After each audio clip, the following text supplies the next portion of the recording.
Welcome to the University of Nottingham podcast.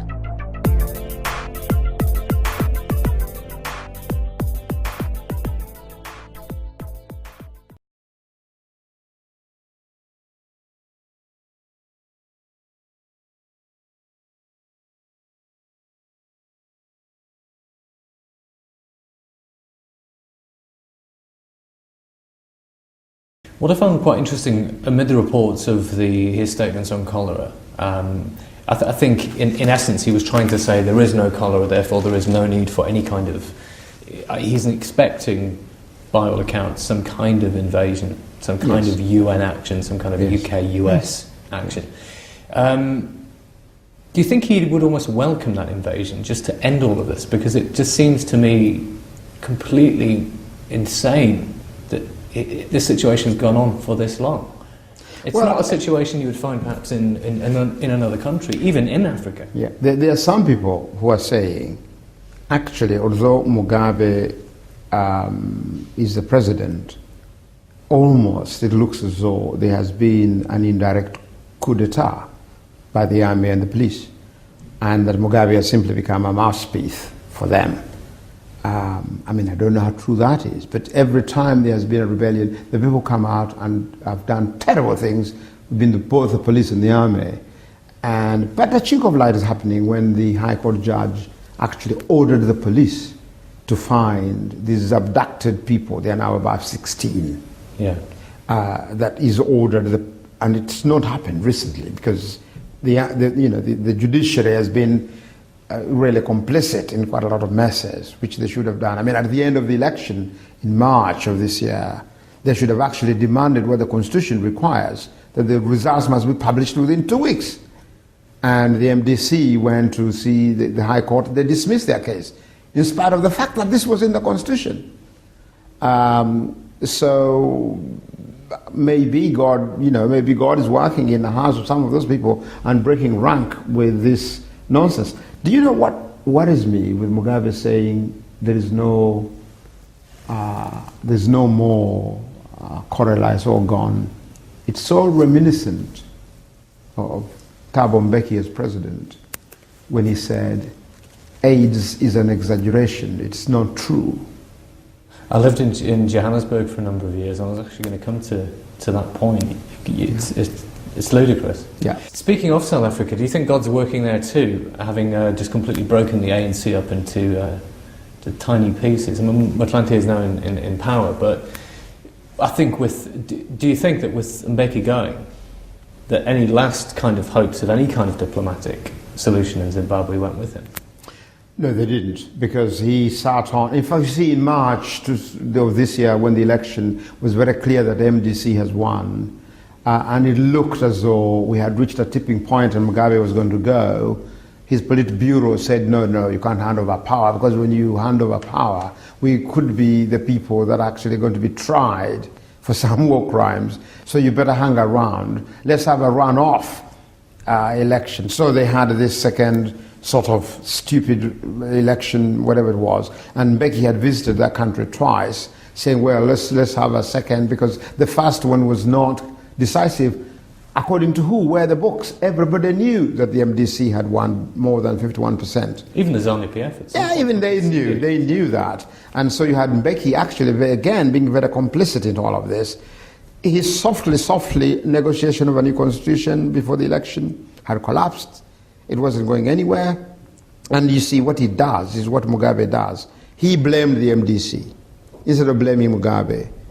And therefore, I'm afraid Thabo Mbeki and Robert Mugabe, I'm afraid, so much like that it seems to me that he's going diplomacy. He's always been telling everybody, we need a softly approach. But actually, that's what is not needed. Diplomacy does not mean you never name the thing which you want to name. That you don't tell a leader, you're brutal, you're cruel, change your way. Unfortunately, for me, diplomacy was lost the day when Tony Blair went to South Africa to address the African Union about the need to change things in Zimbabwe, and they all shouted him down. And Mugabe came in and everybody clapped. From that day I said, any diplomatic desire to change has gone. The African Union has leaders that are not safe in their own governance of their own country, so that they are not criticize another, because they too probably are not carrying out human rights properly. It's a club of people who believe they are the conquerors of colonialism, but actually they've allowed China now to become the new colonizer in a very, very big way by signing away mineral rights, land rights.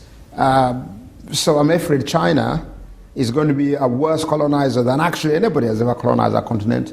The only countries that are capable of putting pressure is the South African Development Corporation.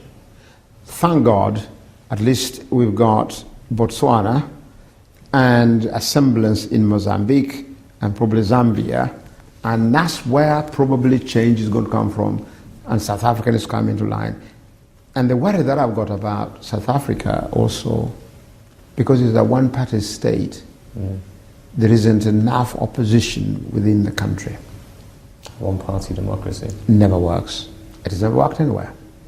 Zimbabwe has been one of those. Because you tend to neutralize sensible opposition by all saying, but we are part of the same party. And who knows what's going to happen to the ANC? Will it split in March and have two parties, one supporting Zuma and one supporting the breakaway of people who did not agree with Mbeki being asked to stand down?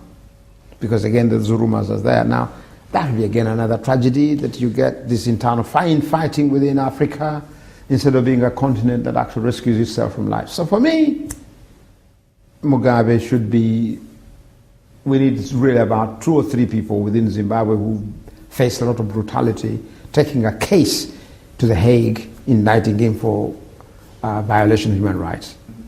The obvious big issue at the moment is the recession. I was watching the TV last night and reports about Woolworths closing down, people queuing up to get in there to take advantage of all the last sort of the cut price goods, and the irony of the staff members serving them knowing that they'll probably almost certainly lose their jobs. Yeah. What would your hopes be now that the recession is starting to bite? What would your message be to people? I think, me as a churchman, I want actually the churches to wake up to the fact that there may be people who are hurting desperately in their, not in the congregation, but in their area where they live. And we need to set up a helpline, just like the Samaritans, you see, set up a helpline. Salvation Army set up a helpline, that if you are in real trouble, real difficulty, talk to us. We may be able to help you. That's the first thing that I'm hoping will happen. The second thing that I think is that people have got to stop believing, particularly in the markets. It's just bizarre. You get a German finance minister criticizing Brown when actually the rest of the world is going the way Brown is going, and suddenly the pound. Why? Because the German person has spoken. President-elect Barack Obama says, when we're in government, for over a long period of time, we're going to create 2.5 million jobs. The dollar suddenly rises. Why? What has he said? What is it that actually drives the dollar up? Banks refusing to lend money when actually we, the taxpayers, have bailed them out. They're refusing to give money to businesses. Why? So there's madness out there, and what I want to hope for, we will stop believing rumors and deal in reality. Because this country went through 2 wars, particularly the Second World War, was vicious. And people were determined to help their neighbor, their friend, and we can try and do that and then stem this desperation of feeling, I'm on my own, I can't do anything like that, and I'm simply listening to a rumor. So when Barack Obama breathes, all of us breathe. When he sneezes, all of us sneeze. That has got to stop. You're an inspiration to people in all communities, and it's been a real pleasure talking to you. Thank you so much. Thank you. And may Nottingham University go from strength to strength. Thank you very much.